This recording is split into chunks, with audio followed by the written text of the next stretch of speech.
Hi everyone, welcome back to Be Rich. This is me, Vinod, recording remotely from Bangalore. Happy Bakri Eid to all of you who celebrate this holiday.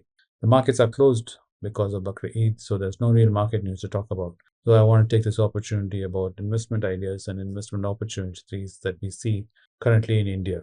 During the last bearish sentiment cycle, which we had during the exit poll and thereafter the actual polls, we saw the market tumble and recover. During that time, there's one sector which resisted this sentiment and actually rallied around 5% and gained 1% from the previous day when the market was crashing.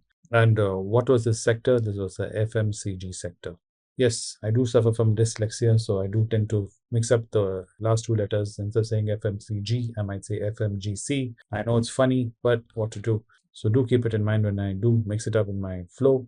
If I say FMGC or FMCG, I'm meaning FMCG. There is no sector called FMGC. So anyway, the election campaign saw an expenditure of 1.35 lakh crores. That was a significant benefiting the rural Indian market.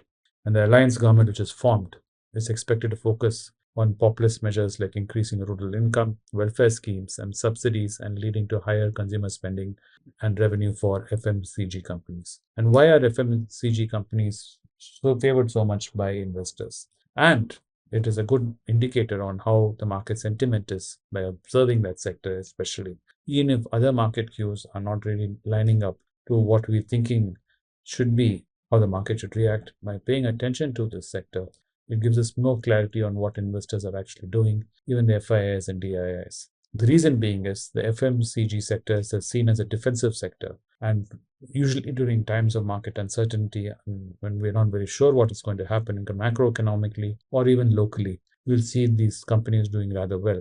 And why is that? Why FMCG sectors do well, especially in times of uncertainty? The reason why they do so well is we still require to eat, we still require to wear clothes, we still require to use soaps and shampoos and toothpaste. So these things are still very relevant no matter what is happening. Even during the pandemic, we all of us had to continue eating, continue bathing, continue to brush our teeth. So these sectors mainly do all this, and we no matter what happens, as long as human beings are there and we're consuming food and other staples, this sector would be there doing rather well.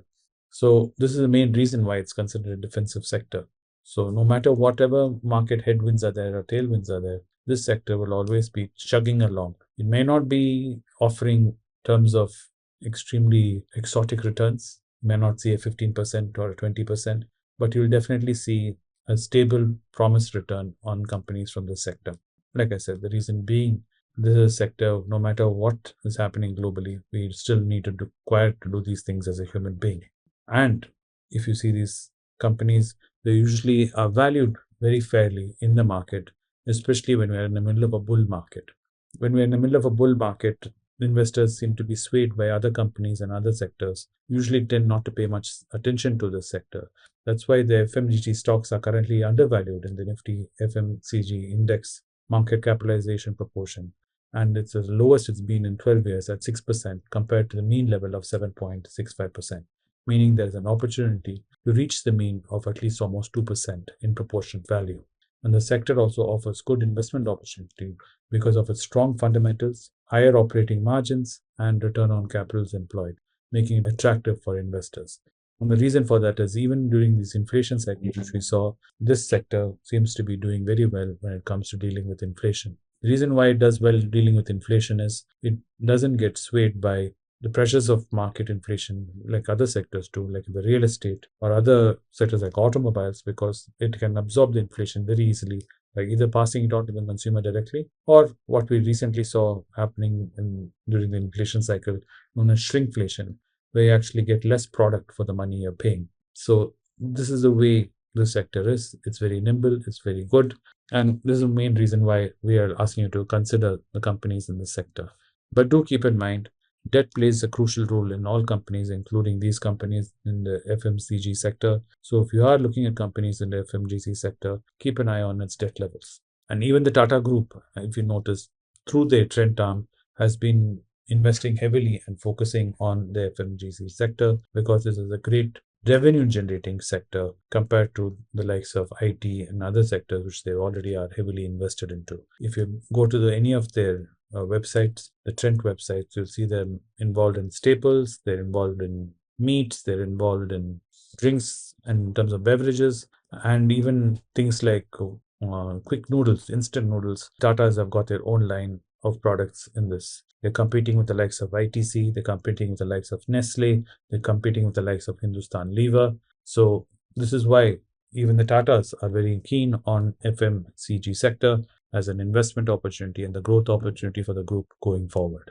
So this is the reason why Anand has always been saying look at it and be of interest. And this is the main reason why Anand also says repeatedly that ITC is not a cigarette company, ITC is not a tobacco company, that most of its revenue have already left tobacco and it's coming from other streams such as the FMCG sector for them, which is very strong. And their hotel arm is also now going to be spun off as a separate company, giving them more time and energy to focus on leveraging their FMGC's arms. So if you see an opportunity here and you do believe in what I'm saying, do investigate and study these companies as they offer a great opportunity for you to invest. This sector did make news recently, and that was the Everest and MDH companies, spice brands, which got pulled up in Singapore and Hong Kong because of pesticides being there in their products above the permissible level. And the FSSAI in India have also told these companies to halt sales of these products because they themselves are testing, and some of the results have not been so great, and the samples have failed in certain parameters such as pesticides. So I'm sure it's a short-term blip. This will get corrected. Whatever recall needs to be done will be done.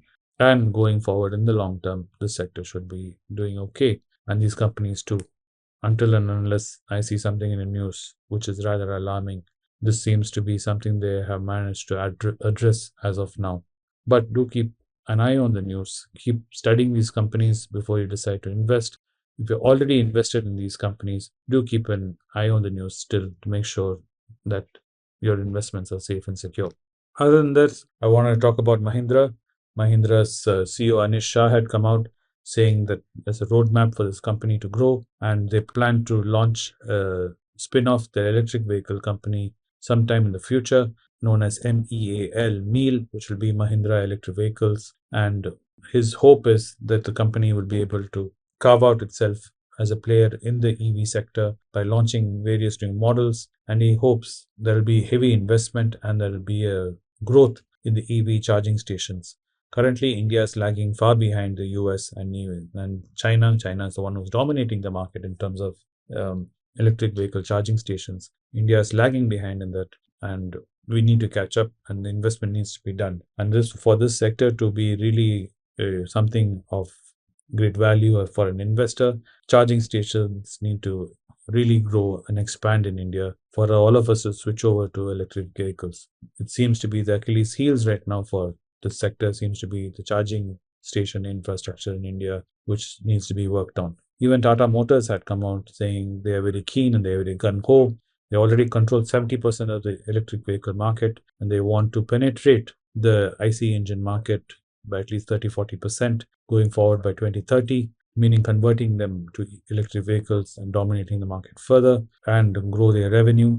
But right now, their margins and their market shares are of concern. Will they be able to maintain them and expand on them? So 2030 is 6 years away, and we're in 2024. So this is something to keep an eye on and to see if they can deliver on these promises. It is an interesting sector, and I would strongly advise you to follow the news and follow developments, not only in India and globally, to see where the future of electric vehicles are and how far and true it is. These are the topics I wanted to hit on with you today, since today the markets are closed and it's a holiday. I do hope you had a wonderful long weekend and you've enjoyed it, and you're ready to get back to work tomorrow and start investing all over again. See you with another video tomorrow. Take care, and I'll see you tomorrow. Bye. It's a great privilege and honor that so many of you in thousands have subscribed to my channel and have supported me. I have written 2 books in English, The Alchemy of Money and Ordinary Stocks, Extraordinary Profits. These books are published by us and are ready. If you want to procure a copy, send us a message to the WhatsApp number given below and my team would respond to you. If you want an Amazon Kindle copy, you can click the link below. Finally, those who wish to consult with me can send a mail to berichenglish@gmail.com. Once again, I thank you for your support. If you like this video, press the subscribe button of my channel, hit the like button and turn on the bell notification.